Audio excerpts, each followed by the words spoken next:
আজকে উপস্থিত আছেন আপনাদের মা মাটির তরুণ সন্তান আমাদের সম্মানিত প্রিয় ভাই আক্তার ভাই। তিনি আর আমি একই ফ্লাইটে আসছি, কিন্তু আমি জানতাম না যে আজকে আক্তার ভাইয়ের এই জায়গাতে আমার প্রোগ্রাম আছে। আমি যেরকম ভাবে জানতাম না যে জাহিদ ভাই আবার এই প্রোগ্রামের সভাপতি। এই মানুষগুলো আমাদের হৃদয়ের মানুষ, কিন্তু জানি না আমি তাহলে দুই ভাই কিন্তু এক গাড়িতে আসতে পারি, সামনের সিট আর পিছনের সিট। আক্তার ভাই দেখি পরে আসছে, আমাকে আসার পরে বলছে একজন, আক্তার ভাই এই প্রোগ্রামের জন্য ঢাকা থেকে আসতেছে। তো আপনাদের সন্তান হিসাবে আক্তার ভাইকে আল্লাহ রাব্বুল আলামিন যেরকম এই দেশকে পরিবর্তন করার ক্ষেত্রে সিপাহ সালারের ভূমিকা নেওয়ার তৌফিক দান করেছিল, আগামীর বৈষম্য বিরোধী এবং আগামীর আধিপত্যবাদ বিরোধী এই ইনসাফের বাংলাদেশে তাকে যেন আল্লাহ নেতৃত্ব দেওয়ার তৌফিক দান করে। আল্লাহ রাব্বুল আলামিনের কাছে আমরা শুকরগুজার হচ্ছি যে আজকের এই চমৎকার আয়োজনে আমরা এসেছি। আমার ভাইরা অনেকেই দাঁড়ায় আছেন, আমি আপনাদেরকে অনুরোধ করব, মাহফিলের একটা আদব আছে। আপনাদের এই কেটস পরে থাকার কারণে অনেকে বসছেন না, কিন্তু আমি আপনাদের কাছে অনুরোধ করব, যদি সুযোগ হয় আপনারা যদি সামনে বসেন তাহলে চমৎকার একটা আয়োজন আমাদের হয়ে যাবে। আল্লাহর জন্য স্যাক্রিফাইস করে যদি একবার বসে যেতে পারি, ইনশাআল্লাহ it will be the one of the best program in history of Kaunia. অল্প সময় হলেও ইনশাআল্লাহ এটা আমাদের জন্য একটা নজির স্থাপন করবে ইনশাআল্লাহ। আমার ভাইয়েরা, আর যারা মনে করবেন যে না আমরা দাঁড়ায় শুনবো, দাঁড়ায় শুনতে পারেন। তবে আমি আপনাদের কাছে জিজ্ঞাসা করতে চাই, আজকের এই আয়োজনে আপনারা খুশি কিনা? কথা বলতে হবে, খুশি কিনা?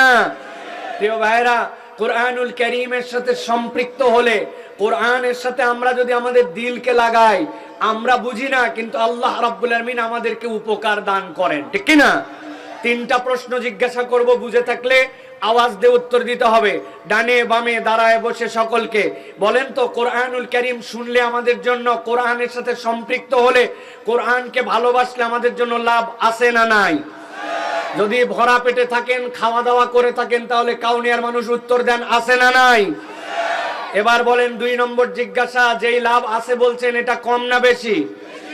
এবার তিন নম্বর উত্তর দেন, যেটা আছে বলছেন, বেশি বলছেন, এইটা কি বুঝে না না বুঝে? যে কোনো একজনকে এখন দাঁড় করাবো যে ভাই আপনি বলছেন বেশি, আবার বলছেন বুঝে, আবার বলছেন আছে বেশি লাভ, কি বুঝে বলছেন? কোরআন হাদিসে বলা লাগবে। আপনাদের যে কোনো একজনকে দাঁড় করা, ওই দেখেন মাথা হালায় ফেলছে একজন যে হুজুর আমি বলিনি, আন্দাজে আমার দিক তাকাচ্ছেন কেন? প্রিয় ভাইয়েরা, আমরা অনেক কিছুই জানি, কিন্তু আমরা অথেন্টিক ভাবে অনেক কিছু হৃদয়ে ধারণ করি না। আমি আপনার কাছে সংক্ষিপ্ত একটা ভূমিকা দিয়ে মূল কথা বলবো। এই কোরআনের সাথে সম্পৃক্ত যদি কেউ হয়, এই যে আল কোরআন একাডেমি আপনার এলাকায় হয়েছে, কোরআনের সাথে আপনি যদি নিজেকে জীবনকে সম্পৃক্ত করেন, ইসলামের সাথে সম্পৃক্ত করেন, আল্লাহ রাসূলের বিধানের সাথে নিজেকে সম্পৃক্ত করেন। আল্লাহ বলছেন কোরআন হচ্ছে কালামুল্লাহ, আল্লাহ রাব্বুল আলামিনের একটা কালাম। কোরআন সৃষ্ট নয়, কোরআন আল্লাহর কালাম। এই কোরআন কাউকে ঠকায় না। কিছু না হলেও কোরআনের সাথে সম্পৃক্ত হলে মানুষ চারটা লাভ পাবে। একসাথে বলেন, লাভ হবে কয়টা? আল্লাহ রাব্বুল আলামিন বলছেন, নবী আপনি জানাই দিয়ে রাখেন, আল্লাহ ওহী নাযিল করলেন, ইয়া আইয়ুহান নাস ক্বাদ জাআতকুম মাউইযাতুম মির রাব্বিকুম ওয়া শিফাউন লিমা ফিস সুদুরি ওয়া হুদান ওয়া রাহমাতুল লিল মুমিনিন।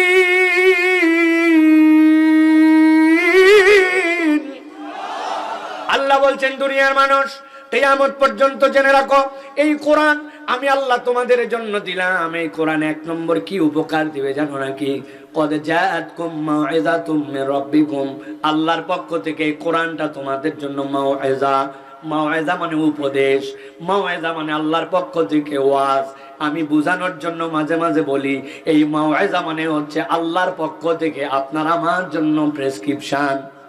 এখানে যদি এরকম মানুষ থাকেন, জীবনে ডাক্তার দেখাইছেন, ওই ডাক্তার আপনাকে প্রেসক্রিপশনের মধ্যে ঔষধ লিখে দিয়েছিল, আপনি সেইটাকে ফলো করে ওই ঔষধ, ওই মেডিসিন খাইছেন ডাক্তারের প্রেসক্রিপশন অনুযায়ী।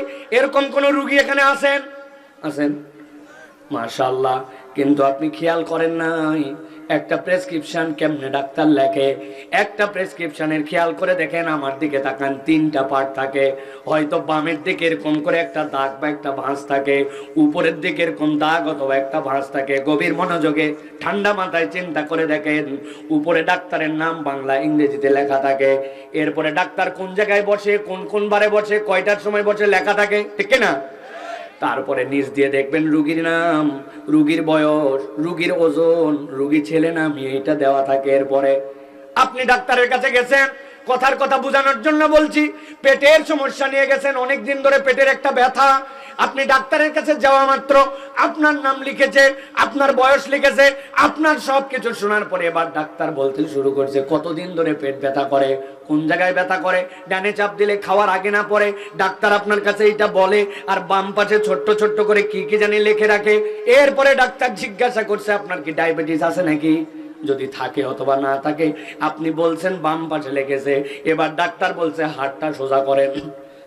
যে আপনি হাত সোজা করছেন, চামড়ার একটা কাপড় মুড়াই দিয়া হাতের মধ্যে নিচে এরকম বেলুনের মতো ফস ফস ফস ফস, কি এটার নাম কি, প্রেসার মাপছে। আপনার প্রেসার মাপার পরে বাম পাশে ছোট্ট করে এই জায়গায় লিখে রাখছে, বুঝানোর জন্য বলছে ভালো করে বুঝিন। এরপরে ডাক্তার আপনাকে ঔষধ দেওয়া শুরু করছে। ঔষধের 4টা জিনিস আপনার লিখেছিল, একটা নাম লেখছে ঔষধের, ঔষধের পাওয়ার কত, এই ঔষধটা সকালে খাবেন, দুপুরে খাবেন না রাত্রে খাবেন, কতদিন পর্যন্ত খাবেন, আপনাকে সব লিখে দিয়েছে। ডাক্তারের নামও বুঝলাম, ঔষধও বুঝলাম, কিন্তু কোনোদিন চিন্তা করে দেখি নাই বাম পাশে ডাক্তার ছোট্ট ছোট্ট করে কি লিখে রাখলো। ডাক্তার যদি ডেডিকেটেড হয়, পড়ালেখা করা হয়, বাম পাশে আপনাকে ডাক্তার দেখার পরে যে রোগ আইডেন্টিফাই করছে, ওই রোগের বৃত্তান্তটা সে মেডিকেলের ভাষায় লিখে রাখছে। আপনি এরপরে যার কাছে ওই প্রেসক্রিপশন নিয়ে যান, ওই ওষুধ কিসের আলোকে উনি দিয়েছেন, ওইটার জন্য বৃত্তান্তটা বামে লেখা থাকে। আমার আল্লাহ রাব্বুল আলামিন বলছেন কিয়ামত পর্যন্ত আর কোনো কিতাব আসবে না, কিয়ামত পর্যন্ত আর কোনো পয়গম্বর আসবে না, কিন্তু নবী জানাই দিয়ে রাখেন, ইয়া আইয়ুহান নাস কদ জাআতকুম মাউইযাতুম মির রাব্বিকুম ওয়া শিফাউন লিমা ফিস সুদুরি ওয়া হুদাও ওয়া রাহমাতুল লিল মুমিনিন। আল্লাহ বলছেন আমি রব্বুল আমিন তোমার জন্য এটা মাউইজা করলাম, তোমার জন্য এটা প্রেসক্রিপশন বানাই দিলাম। বান্দা তোমার জন্য যা লাগবে, তোমার জীবন চলার জন্য যেইগুলা নির্দেশনা লাগবে, আল্লাহ জানেন সৃষ্টি করে তোমার কি সমস্যা হবে। আল্লাহ সব মাউইজা গুলাকে কোরআনের মধ্যে দিয়েছেন। এই জন্য কোন মানুষ যদি কোরআনকে গ্রহণ করে, তাহলে সে মূলত আল্লাহর উপদেশ গ্রহণ করে। আল্লাহর উপদেশে কোনো সংস্কার লাগে না। আল্লাহর উপদেশ কিয়ামত পর্যন্ত আমাদের জন্য যথেষ্ট, ঠিক না? এখন আপনার কাউনিয়ার কোন লোক আমার কাছে এসে বলবেন, সাইফুল্লাহ ভাই, কোরআন যদি প্রেসক্রিপশন হয়, আমার 2টা মেজর প্রবলেম আছে। একটা প্রবলেম সকলের কাছে বলতে পারি না, কি সমস্যা? কয় মাজার কাছে আমার একটা চুলকানি আছে, কেউ জানে না, আমার বাড়িয়ালি খালি জানে। হাইরে সাদের চুলকানি, চুলকায় রাজা, চুলকায় রানী, চুলকায় বাড়ির চাকরানি, আছে না? কয় হুজুর এই চুলকানির ওষুধটা দিয়ে যাবেন। আর ঘাড়ের মধ্যে একটা ব্যথা ছোটবেলায় পাইছিলাম, এখন পর্যন্ত ভালো হয় না। কোরআন যদি গবেষণা করা হয়, এইটা ট্রিটমেন্ট হতে পারে, কিন্তু কোরআন আপনার চুলকানির জন্য আর ঘাড়ের ব্যারামের জন্য আল্লাহ দেয় নাই। আল্লাহ বলছে এটা মাওয়াইজা, তবে কোন জায়গায় কাজ করবে আপনি আপনার উম্মতকে জানাই দিয়ে রাখেন। আল্লাহ বলছেন এই কোরআনের কাজ হচ্ছে শিফাউল লিমা ফিস সুদূর। এই কোরআন পরিবর্তন করবে মানুষের অন্তর, মানুষের চরিত্র, মানুষের নীতি নৈতিকতা। কেননা নবী বলছেন ইজা সলুহাত সলুহাল জাসাদু কুল্লু ওয়া ইজা ফাসাদাত ফাসাদাল জাসাদু কুল্লু। উপরে দেখতে মানুষ অনেক সুন্দর, অবয়বে সুন্দর, টাকা পয়সায় সুন্দর, বাহিরের গেটআপে অনেক সুন্দর, কিন্তু তার অন্তর যদি পরিবর্তন না হয়, ওই মানুষ দিয়ে কখনো পরিবর্তন সম্ভব নয়। এটা দুনিয়াময় যেতে হবে না। এই বাংলাদেশেই দেখেছি, এই দেশে যত বড় শিক্ষিত ছিল, এই দেশে তত বড় চোর ছিল, ঠিক না? আল্লাহ বলছেন তাহলে কোরআনের কাজ হবে শিফাউল লিমা ফিস সুদূর। কোরআন তোমার অন্তর পরিবর্তন করবে। অন্তর যদি আপনার আল্লাহ রাব্বুল আলামিনের কোরআন দিয়ে পরিবর্তন না হয়, জান্নাতে যাওয়ার সার্টিফিকেট পাওয়া যাবে না, ঠিক না? কোরআন আপনাকে দিবে ফিটনেস সার্টিফিকেট। মনে রাখবেন, কোরআন আপনাকে অন্তরের ফিটনেস সার্টিফিকেট দিবে। আপনার দুনিয়াবি যেগুলো বিভেদ, দুনিয়াবি নানান ধরনের মতদ্বৈততা, নানান ধরনের মতামত, আপনি যদি কোরআনের রঙে নিজের অন্তরকে বিশুদ্ধ করতে না পারেন, আল্লাহ কোরআনে বলছেন ইয়াউমা লা ইয়ানফাউ মালুন ওয়ালা বানুন ইল্লা মান আতাল্লাহ বিকলবিন সালিম। টাকা পয়সা অর্থ বিত্ত কিচ্ছু কাজ দিবে না, কাজ দিবে অন্তরটা সালিম হওয়া লাগবে। কোরআন ছাড়া অন্তরকে সালিম কেউ বানাতে পারে না। এটা প্রমাণিত সত্য কথা। প্রিয় ভাইয়েরা, আমি মাঝে মাঝে উদাহরণ দেই। কাউনিয়ার একটা ছেলে হঠাৎ করে দেখছে পেপারের মধ্যে বিজ্ঞাপন আসছে সেনাবাহিনীতে লোক নেবে, সেকেন্ড লেফটেন্যান্ট। সেনাবাহিনীতে দুইভাবে লোক নেয়, একভাবে লোক নেয় হচ্ছে সাধারণ সৈনিক। এই সৈনিক সারা জীবন যদি চাকরি করে 26 বছর, তারপরেও সর্বোচ্চ তার প্রমোশন হচ্ছে সিনিয়র ওয়ারেন্ট অফিসার, এর উপরে পদ নাই। কিন্তু আপনি যদি সেকেন্ড লেফটেন্যান্ট থেকে যান, তাহলে কোনো এক সময় সেনাবাহিনীর প্রধানও আল্লাহ যদি তকদির রাখে হতে পারে। 4টা যোগ্যতা। 1 নম্বরে বলছে যে তোমার 5 ফিট 6 ইঞ্চি হাইট হওয়া লাগবে, ভালো করে বোঝেন। 2 নম্বরে বলছে কোনো ফৌজদারি মামলা থাকা চলবে না।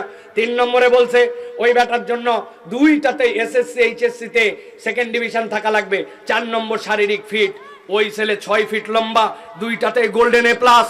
আপনার এলাকার 6 ফিট যদি হয় তাহলে শরীর কিরকম? বাপ দাদার জন্মে কোনো ফৌজদারি মামলা নাই, আবেদন করে দিছে, ঢাকার থেকে কাগজ আসছে প্রাথমিক নির্বাচনী পরীক্ষায় অমুক দিন আসো। মাথার মধ্যে ঢুকান উদাহরণটা। যোগ্যতা লাগবে 1 নম্বর 5 ফিট 6 ইঞ্চি। ওই ছেলে গেছে, যাওয়ার পরে ওই ছেলে তো 6 ফিট লম্বা, বলছে কাগজ দেখাও। কাগজ দিয়ে থানার থেকে ক্লিয়ারেন্স, কোনো রকম ফৌজদারি মামলা নাই, ওকে যাও। এবার এসএসসি এইচএসসির কাগজ দেখাও, চাইছে সেকেন্ড ডিভিশন, উভয়টাতে ফার্স্ট ডিভিশন, ক্লিয়ার। এরপরে যাও, ওই যে দেখো ওই পিলার থেকে ওই পিলার পর্যন্ত দড়ি বান্ধা আছে, খালি গা হয়ে যায়, মাপ দাও। এত 6 ফিট লম্বা, চাইছে 5 ফিট 6 ইঞ্চি, আর নাক বরাবর বাইরে গেছে দড়ি, বলছে তুই নিচ দিয়ে যা। ব্যাক করলে এত লম্বা, নিচ দিয়ে গেছে। যাওয়ার পরে বলছে এখন খালি গা হও, শারীরিক ফিটনেস পরীক্ষা হবে। ওই ছেলে হাত দুটা টান টান করে সোজা করো সামনে বলছে। ওই ছেলের ডান হাত টন টন সোজা, বাম হাতের কেবলমাত্র এই 4টা আঙ্গুল একটুখানি ভাঁজ। বুঝে থাকলে বলেন।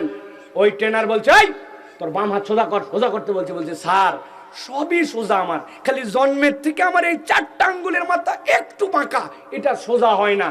6 ফিট লম্বা, দুবইটাতে এ প্লাস, ফৌজদারি মামলা নাই, বুক 42 ইঞ্চি, বিরাট বড় হেডাম। কিন্তু বাম হাতের আঙ্গুল যদি 4টা বাঁকা হয়, বুঝে থাকলে কাউনিয়ার মুসলমান বলেন ওই ছেলেকে কি সেনাবাহিনীতে নিবে? যারা বোঝেন নাই মনে হয় তারা উত্তর দেন নাই, ওই ছেলেকে কি সেনাবাহিনীতে নিবে? আমার আল্লাহ বলছেন শিফা উল্লিমা ফিস সুদুর, তুমি যেরকম মুসলমান হও, তোমার আইডেন্টিটিটা কোরআন দিয়ে তোমাকে প্রতিষ্ঠিত করতে হবে, তোমার হৃদয়টা কোরআনের রঙে রঙ্গিত হবে। যেই দল করো, যেই পার্টি করো, সমস্যা নাই, কিন্তু কবরে যখন যাবে আলা মিল্লাতে রাসূল বলে গেলে, কোরআনের বিরোধিতা করে যদি যাও, আল্লাহ রব্বুল আলামিন আর আল্লাহর আইনের বিরোধিতা যদি করে যাও, দুনিয়ায় হয়তো পদ পদবি আর মাতব্বরি হতে পারে, কিন্তু হাসরের দিনে আর কবরে যাওয়ার পরে বাঁচার কোনো কায়দা থাকবে না। আবার আল্লাহ বলছেন 3 নম্বরে কোরআন তোমাকে কি উপকার দিবে? আল্লাহ বলছেন এই কোরআনের কাজ হবে হুদা, কোরআন হবে তোমার জন্য গাইডেন্স, কোরআন হবে তোমার জন্য আল্লাহর পক্ষ থেকে পথ প্রদর্শক।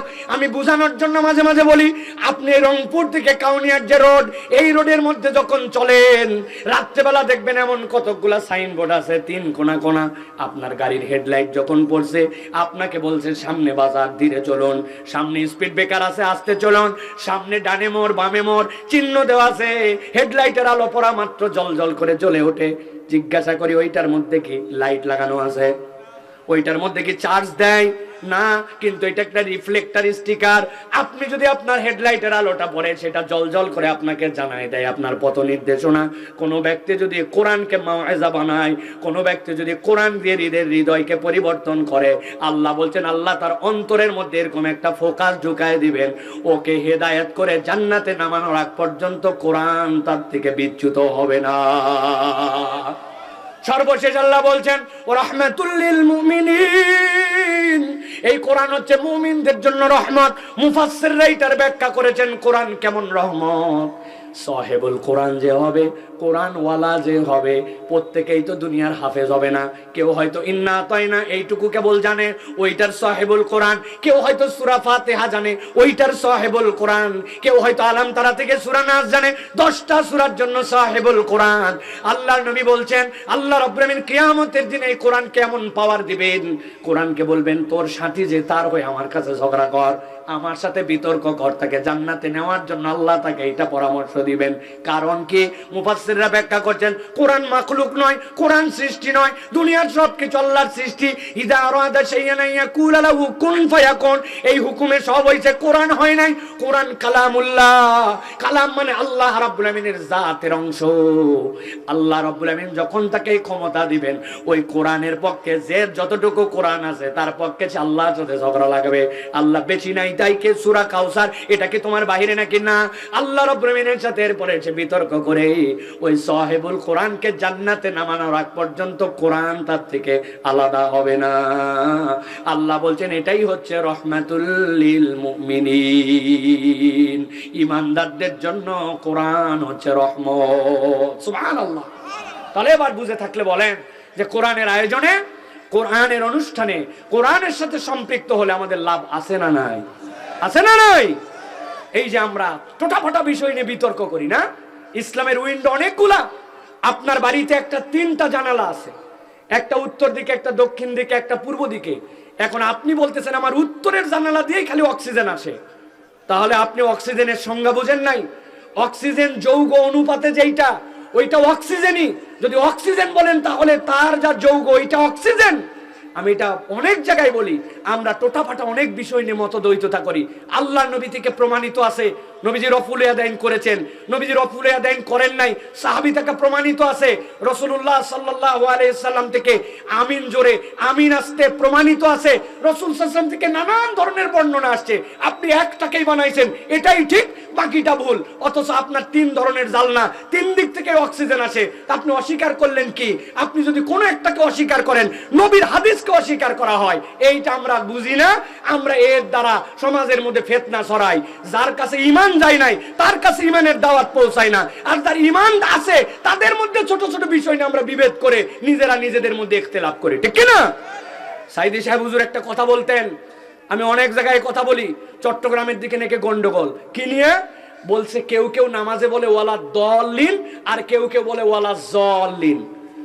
ওই 2 জন মিলে ধরছে গন্ডগোল নিয়ে, এসে বলছে এই ঠিকঠাক মতো বল, তুই ওয়ালা দলিন না জল্লিন। এখন যদি জল্লিন বলে দল্লিন আলা মার দিবে, আর যদি দল্লিন বলে জল্লিন আলা মার দিবে। ওরে ধরছে, ঠিকঠাক বল তুই কোন দিক? ওই বলছে আমি নামাজই পড়ি না। তা আমাদের অবস্থা তো এখন তাই, আমরা ছোট্ট ছোট্ট টুটা ভাষায় নিয়ে ইখতিলাফ করতেছি, অথচ সমাজের মৌলিক ধারায় ঈমানের পরিচয় কি, ইসলামের পরিচয় কি, বিদআত কি, আমার নিজের বাচ্চা কাচ্চা কোরআন শিখতেছে কি শিখতেছি না, এই দিকে আমার কোনো খবর নাই। আমরা বিরাট বড় বড় এক একজন আল্লামাতুদ দাহার হয়ে বসে আছি। এই জন্য আমরা বলবো কোরআনুল কারীমের সাথে সম্পৃক্ত হয়ে কোরআনিক সমাজ এবং আদর্শ চরিত্রবান যুবক যদি তৈরি না হয়, নেক্সট প্রজন্ম যদি তৈরি না হয়, তাহলে এই বাংলাদেশের পরিবর্তন করা সম্ভব নয়, এটা প্রমাণিত, ঠিক কি না? অতএব আমরা কোরআনের সাথে থাকতে রাজি আছি তো ইনশাআল্লাহ? আমরা ইনশাআল্লাহ 2-4-10 মিনিট যদি আসরের নামাজের ওয়াক্ত থেকে আমরা একটু দেরি করে মাঠেই যদি নামাজ পড়ি, সমস্যা আছে আপনাদের? সমস্যা আছে? এত ঠান্ডার মধ্যে আপনারা মাঠে এসে বসে গেছেন, এটা এত সহজ নয়। আমার শেষে আক্তার ভাই ইনশাআল্লাহ আপনাদের কাছে 2-4 মিনিট হলেও সালাম দিয়ে কথা বলবেন ইনশাআল্লাহ। আমি আপনাদের কাছে মৌলিক কিছু কথা আরো বলতে চাই, আপনারা শুনতে রাজি আছেন ইনশাআল্লাহ? কারা কারা রাজি আছেন দেখে 2 হাত উঁচু করেন, একটু টান টান করে 2 হাত তুলতে হবে, সোজা করে সোজা করে হাত নামান, হাত নামান, হাত নামান, ফাঁকি মারেন না। ওই চাদরের মধ্যে থেকে কি হাত তোলা রে ভাই? হ্যাঁ, কাউনিয়ায় কি হাত সোজা করা মানে এরকম? এরকম হাত সোজা মানে সোজা করা। মুরব্বীদের সোজা করার দরকার নেই, আপনাদের হাতের বল বিয়ারিং জাম হয়ে গেছে। আমাদের ইয়াংদেরকে দরকার, আগামীর বাংলাদেশ পরিবর্তনের জন্য আমাদের যুবক দরকার। কেননা বিগত 50 বছর আমরা দেখছি 1 কাপ চার বিড়ি দিয়ে আপনার ঈমান বেচা কিনা করছেন। নতুন বাংলাদেশে এইগুলা চলবে না ইনশাআল্লাহ। রাজি আছেন যারা? হাত দুটা টান টান করে সোজা করেন। বাইরে যারা আছেন দূরে হাত সোজা করেন, করছেন সবাই? এবার একটু পিছন দিকে টানা দেন, পিছনে পিছনে, হ্যাঁ। এবার একটু ডানে দেন, এবার একটু বামে, সামনে দেন। এবার হাতটা সোজা ঝাড়া দিয়ে সোজা করেন। ওই চাচা তুলতে পারতেছে না কেন? এই ছেলে, এই কি ব্যাপার? সোজা করো, হাত সোজা করো। এবার গলাটা পরিষ্কার দেন। হয় নাই? এই ডানতে ফাঁকি মারেন কেন? গলা পরিষ্কার দেন, সোজা করেন, হাত সোজা করেন। বামে ডানে নড়াচড়া দেন, জোরে জোরে জোরে জোরে, হ্যাঁ জোরে জোরে নড়াচড়া দেন। হাত সোজা করেন, এবার সোজা সোজা করছেন, ফাইনাল গলা পরিষ্কার দেন। এবার বুক বরাবর হাত দেন, এই বরাবর। এবার আমরা আকাশ বাতাস মুখরিত করে একটা তাকবীর দিতে চাই, পারবেন ইনশাআল্লাহ?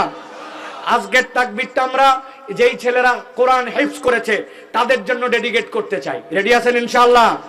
আকাশ বাতাস মুখরিত করে এই মাঠের ইতিহাসে এরকম জোরে তাকবীর দেন নাই, এরকম যারা ফাটাফাটি একটা তাকবীর দিতে পারবেন বলেন আল্লাহুম্মা আমিন।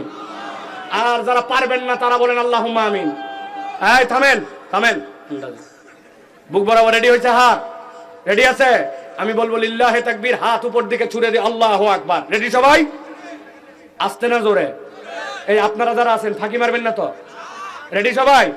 দেখে এটা তাকবীর দেন, লিল্লাহে তাকবীর, লিল্লাহে তাকবীর, লিল্লাহে তাকবীর।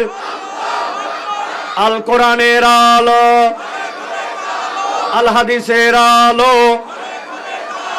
তোমার নেতা আমার নেতা, তোমার নেতা আমার নেতা, আলেম ওলামা যেখানে, আল্লাহর আইন যেখানে, কোরআন সুন্নাহ যেখানে, গান বাজনা যেখানে, হারাম অন্যায় যেখানে, 2 নম্বরই যেখানে, চান্দাবাজ যেখানে, চান্দাবাজি যেখানে, লিল্লাহে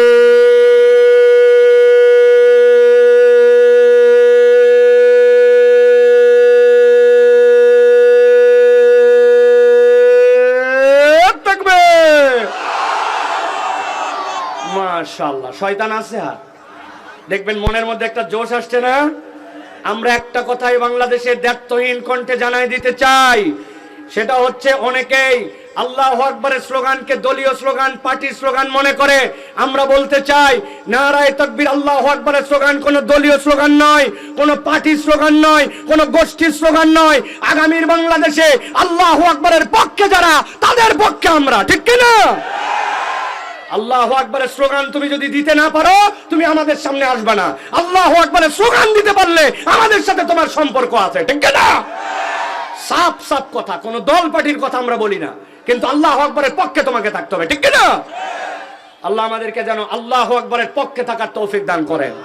রাজি তো আপনারা? রাজি তো আপনারা? খবরদার, ঈমান বেচাকেনা করা যাবে না। বহু ডাকাতের কবলে এই দেশ ছিল, নতুন কোন ডাকাতের কবলে এই দেশকে দেওয়া যাবে না। তারা সাপের মতো এখনো ওত পেতে বসে আছে, সুযোগ পেলেই তারা কামড়াবে, একটা কেউ ছাড়বে না। আমরা কিছু বলি নাই, কিন্তু তারা সুযোগ পেলে শেষ করে ফেলবে। সেই সাপকে আর সুযোগ দেওয়া যাবে না, ঠিক না? তরুণরা, যুবকরা সচেতন থাকতে হবে। আল্লাহ যেন আমাদেরকে আল্লাহর জন্য এই বাংলাদেশের পক্ষে থাকার তৌফিক দান করেন। প্রিয় ভাইরা, আমি আপনাদের কাছে সংক্ষিপ্ত সময়ে আজকে চিন্তা করেছি, অনেক কথা ছিল, কিন্তু সব কথা আসলে একদিনে বলা সম্ভব নয়।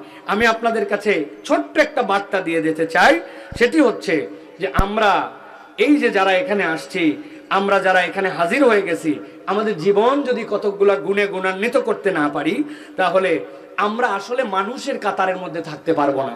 আমি আপনাদের কাছে একদম সংক্ষিপ্ত সময় একটা মৌলিক বার্তা দিতে চাই, সেটি হচ্ছে পৃথিবীতে যত নবী রাসূল ছিলেন তারা মাসুম ছিলেন। নবী রাসূলরা অনেক গুণে গুণান্বিত ছিলেন।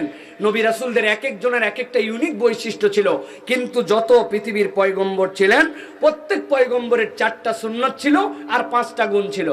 সুন্নত ছিল কয়টা? প্রত্যেক পয়গম্বর মেসওয়াক করতেন, প্রত্যেক পয়গম্বর সুগন্ধি পছন্দ করতেন, প্রত্যেক পয়গম্বর সুন্নতে খাতনা করেছিলেন, আর প্রত্যেক পয়গম্বর বিবাহিত ছিলেন। এটা মৌলিক সুন্নাত। অতএব ইমানদারদের জন্য আমাদের সব সময় চিন্তার মধ্যে রাখতে হবে, ইমানদার মেসওয়াক করবে, সুগন্ধি পছন্দ করবে, সুযোগ হলে বয়স হলে বিবাহ করবে, আর মুসলমানের সন্তানদেরকে তো সকলে আলহামদুলিল্লাহ সুন্নতে খাতনা করায়। এটা পৃথিবীর সব পয়গম্বরের বৈশিষ্ট্য। কিন্তু পৃথিবীর যত পয়গম্বর ছিলেন তাদের 5টা মৌলিক বৈশিষ্ট্য ছিল। বৈশিষ্ট্য ছিল কয়টা? এক একজনের এক একটা ইউনিক ছিল।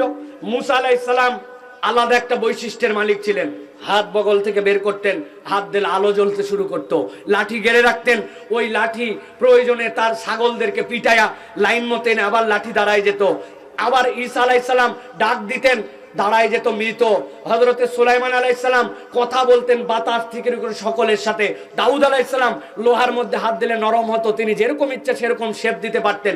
কিন্তু সব পয়গম্বরের ইউনিক বৈশিষ্ট্যের মধ্যে, সকল পয়গম্বরের মধ্যে 5টা গুণ ছিল। কোন মানুষ যদি এই 5টা গুণাগুণ নিজের জীবনে নিতে পারে, তাহলে সকল পয়গম্বরের গুণাগুণে এই দুনিয়াতে ওই মানুষটা একটা ইউনিক মানুষ হতে পারবে ইনশাআল্লাহ। কাছে মিনিট 20 সময় আছে, এই 5টা গুণাগুণের কথা আলোচনা করতে চাই ইনশাআল্লাহ। এবার একসাথে বলতে হবে, সকল নবী রাসূলের মৌলিক গুণাগুণ ছিল কয়টা? একসাথে বলতে হবে সবাইকে, মুখ ফাঁকি দিয়ে না, আপনারা দাঁড়ায় আছেন ফাঁকি মারতেছেন। কয়টা? হাতটা নিচে নামান এরকম করে, ডান হাত। আমি যেই বলবো কয়টা, একসাথে হাত তুলে দেখাতে হবে 5টা। সকল নবীদের মৌলিক গুণাগুণ ছিল কয়টা? সব হাত ওঠে নাই। One more time, last chance, হাত নামান। কয়টা? পেছনে দাঁড়ায় আছে ওই যে, হ্যাঁ আরেকবার, কয়টা? এটা মুখস্থ করব আর বাড়িতে যাব। আমার এইগুলা করানোর কারণ কি জানেন? এই মাহফিল তো এবার প্রথম না, এর আগেও মাহফিল হয়েছে না যাইবে?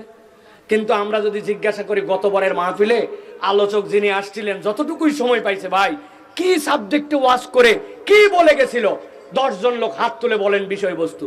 বলবে হুজুর আমরা কাউনিয়ার মাঠের মধ্যে এগুলো রেখে গেছি, এগুলো বাড়িতে নিয়ে যাই নাই। আগামীকালকেও আপনারা তাই গল্প করবেন। বক্তা ছিল একটা ফাটাফাটি। একজন বলছে কি ফাটালো, আমি তো আসতে পারি না, রংপুরে আটকা পড়ছিলাম। বলছে ফাটাইছে, কিন্তু কি ফাটাইছে তা বলতে পারবো না। এই যে আমাদের রংপুর অঞ্চলের এই ফাটাফাটি ওয়াজ, আর এই ওয়াজ বাড়ির যায় না, এই ওয়াজ শুনে আমাদের লাভ নাই ভাই। জীবন পরিবর্তনের জন্য ছোট্ট একটু কথা আমলের নিয়তে শুনে গেলে ওইটাই আমার জীবনের জন্য যথেষ্ট হতে পারে, ঠিক কিনা? এই ঠান্ডার মধ্যে বসে থাকা এত সোজা না, এত সোজা না। ঢাকার লোক ঘরের থেকে বেরোচ্ছেন আর আপনি মাঠের মধ্যে খালি সামিয়ানার নিচে আপনি বসে আছেন, এটা এত সহজ নয়। অতএব এই 5টা গুণ শুনবো এবং নিয়ে যাওয়ার জন্য চেষ্টা করবো। রাজি তো ইনশাআল্লাহ? চলেন, আর সময় নাই। 1 নম্বরে পৃথিবীর যত নবী রাসূল ছিলেন সব নবী রাসূলের একটা গুণ ছিল, তারা ছিলেন অতিথি সেবক, মেহমান নেওয়াজ। পৃথিবীর সব পয়গম্বরের বৈশিষ্ট্য ছিল তারা ছিলেন মেহমান নেওয়াজিদের 1 নম্বর। কেউ যদি মেহমান নেওয়াজ হয়, আল্লাহ তাকে যে নিয়ামত দেন পৃথিবীতে অন্য কোনো আমল দ্বারা এই নিয়ামত পাওয়া সম্ভব নয়। সুবহানাল্লাহ বলেন। আল্লাহ কোরআনুল কারীমের মধ্যে বলছেন, আমার একজন পয়গম্বর ইব্রাহিম আলাইহিস সালাম, নাম শুনছেন নি আপনারা? আল্লাহ বলছেন, ও আমার হাবিব ইব্রাহিমের একটা ঘটনা আপনাকে বলি। আল্লাহ রাব্বুল আমিন আয়াতে কারিমাতে জানাচ্ছেন, হাল আতাকা হাদিসু দাইফি ইব্রাহিমুল মুকরামিন। ও আমার হাবিব ইব্রাহিমের সম্মানিত মেহমানদের ঘটনা আপনি জানেন কিনা? নবীজি 4500 বছর আগে ইব্রাহিম আলাইহিস সালাম আসছে। আল্লাহ নবী কেমনে জানবে? আল্লাহ মূলত ইম্পর্টেন্ট ঘটনাটা নবীকে জানানোর জন্যই বলছেন। আপনি কি জানেন ইব্রাহিমের সম্মানিত মেহমানদের একটা ঘটনা ঘটছিল? কি ঘটনা? আল্লাহ নবীকে বলতেছেন, ইজদাখালু আলাইহি ফাকালু সালামা। যখন ওই মেহমানরা ঢুকলো, ঢোকার পরে ওই মেহমানদের সামনে ইব্রাহিম আলাইহিস সালাম বাহিরে ছিলেন, যেই না দেখছেন, দেখার সাথে সাথে বললেন আপনাদেরকে সালাম। ইব্রাহিম আলাইহিস সালাম যেই না সালাম পাইছেন, তাকায় দেখলেন যে এই লোকেরা আসছে, এদের চেহারার মধ্যে কোনো সফরের চিহ্ন নাই। সফরের চিহ্ন নাই মানে আশপাশেই হবে, অথচ আশপাশে যদি বাড়ি হয় আমি তো তাকে চিনে ফেলবো, আবার আমিও চিনি না। দেখতে সুন্দর, পরিপাটি পোশাক, চিনি না, অপরিচিত মানুষ, আবার তার চেহারার মধ্যে সফরের ক্লান্তি নাই। সাথে সাথে ইব্রাহিম আলাইহিস সালাম তাদেরকে উত্তর দিলেন, ফাকালু সালামুন কওমুম মুনকারুন। তাদের প্রতি সালাম, যাদেরকে আমি চিনি না, অপরিচিত লোকজনকে সালাম দিলাম। ইব্রাহিম আলাইহিস সালামকে তারা সালাম দিলেন। ইব্রাহিম আলাইহিস সালাম উত্তর দিলেন, অপরিচিত মানুষ যারা তাদেরকে আমি সালাম দিলাম। যেই না তাদেরকে ইব্রাহিম আলাইহিস সালাম সালাম দিয়েছেন, তার ঘরের মধ্যে বসে আছে। এরপরে মেহমানদেরকে ইব্রাহিম আলাইহিস সালাম বলেন, একটুখানি দাঁড়ান, আমি আমার বাড়ির থেকে একটু ভিতর থেকে আসছি। আমরাও মাঝে মাঝে মেহমানকে বসায় রেখে বলে, একটু বসেন ভাই, আমি একটু ভিতর থেকে আসতেছি। মানে কি? কোন একটা আপ্যায়ন, তার জন্য কোন একটা মেহমানদারির জন্য আপনি ভিতরে চলে গেছেন। আল্লাহ কোরআনের ভাষায় বলছেন, ফাযাগা ইলা আহলিহি। ইব্রাহিম আলাইহিস সালাম তাদেরকে বসায় রাখলেন, বসায় রেখে ভিতরে চলে গেলেন। ফাজা বিজলিন সামিন। আল্লাহ বলতেছেন, আশ্চর্যজনক ভাবে ইব্রাহিম ভিতরে গেল, যাওয়ার পর অল্প সময়ের মধ্যে এমন একটা আস্ত গরু সে জবাই করলো, যেটা মায়ের দুধ ছেড়ে দিছে কিন্তু নিজে এখনো গর্ভ ধারণ করে নাই। এরকম একটা মধ্যবয়স্ক পূর্ণ একটা গরু জবাই করেছে। ওই গরুকে ভুনা করছে, ভুনা করার পরে ফাজা বিজলিন সামিন, আস্ত একটা গরুর বাছুর নিয়া ট্রের মধ্যে সাজায়া মেহমানের সামনে হাজির করে দিয়েছে। কি আশ্চর্য কথা! আমরা আমাদের হুজুর নিয়ে আসলে, বড় ব্যক্তি নিয়ে আসলে একটা আস্ত মুরগি দিতে পারি না। বিয়ের মধ্যে ওই যে একটা ছাগল বানায় দিছিল, তাও সব জায়গায় দেওয়ার তৌফিক হয় না। কিন্তু আল্লাহ বলছেন, আপনার ইব্রাহিম আলাইহিস সালাম কি ঘটনা ঘটাইছে জানেন নাকি? চিনে না জানেন, এরকম মেহমানের জন্য আস্ত একটা গরু ভুনা করে তার সামনে হাজির করে দিয়েছে। যেই না গরু ভুনা করে দিয়েছে, অবাক হয়ে গেছে তারা। আল্লাহ বলছেন, ফাযাগা ইলা আহলিহি ফাজা বিজলিন সামিন ফাকররাবাহু ইলাইহিম ক্বালা আলা তাকুলুন। তার কাছে এরপরে আসলেন, আসার পরে বললেন যে আপনাদের জন্যই খাবার নিয়ে আসছি, আপনারা কি একটু খাবেন না? সাথে সাথে ওই মেহমানরা বললো কেমনে আমরা খাবো, আমরা তো আল্লাহর পক্ষ থেকে ফেরেশতা হিসাবে আসছি, ফেরেশতারা তো কিছু খায় না। ইব্রাহিম আলাইহিস সালাম সাথে সাথে অবাক হয়ে গেলেন, গভীর মনোযোগে কোরআনের এই কনসেপ্টটা খেয়াল করেন। বললো তোমরা কেন আসছো আমার কাছে? বলে আল্লাহ আপনার কাছে একটা আশ্চর্যজনক খবর দিয়ে পাঠাইছেন। কি খবর? বলে আল্লাহ বলছেন আপনাকে একটা সন্তান দান করবেন, এই শুভ সংবাদটা যেন আপনাকে আমরা দিয়ে দেই। সুবহানাল্লাহ। ইব্রাহিম আলাইহিস সালাম বলেন অসম্ভব কথা, আমার বয়স পৌর হয়ে গেছে, 80-র উপরে আমার বয়স হয়ে গেছে, আমার স্ত্রী তা বন্ধা হয়ে গেছে, তার পিরিয়ড বন্ধ হয়ে গেছে, কেমনে এখন সন্তান হবে? আমি বৃদ্ধ আর আমার ওই স্ত্রী তো প্রৌঢ়া। সাথে সাথে ফেরেশতারা বলল আপনি চিন্তা করবেন না, আপনার বয়স যাই হোক, আপনার স্ত্রী যেমন হোক, আল্লাহ রাব্বুল আমিন এইভাবে আপনাকে একটা সন্তান দিবেন এই ঘোষণা দিয়েছেন। মুফাসসিররা ব্যাখ্যা করছেন আল্লাহ রাব্বুল আমিন এমনিও তো এই ঘোষণা দিতে পারতেন, কিন্তু মেহমানদারির ঘটনাটা আগে কেন জানালেন? আল্লাহ মূলত শিখাতে চান ওই মেহমান নেওয়াজি ছিল ইব্রাহিম আলাইহিস সালামের বৈশিষ্ট্য। দুনিয়ার কোনো মানুষ যদি তার জীবনে অফুরন্ত বরকত চায়, তার জীবনে আল্লাহর কাছ থেকে এমন কিছু আদায় করে নিতে চায় যেটা সে সামনে থেকে সম্ভব নয়, ওই ব্যক্তি যদি আল্লাহর জন্য মানুষকে মেহমানদারি করে, আল্লাহ বান্দার জীবনে এরকম অবিশ্বাস্য নিয়ামত দান করে দিবে। সুবহানাল্লাহ। আপনি কি চান?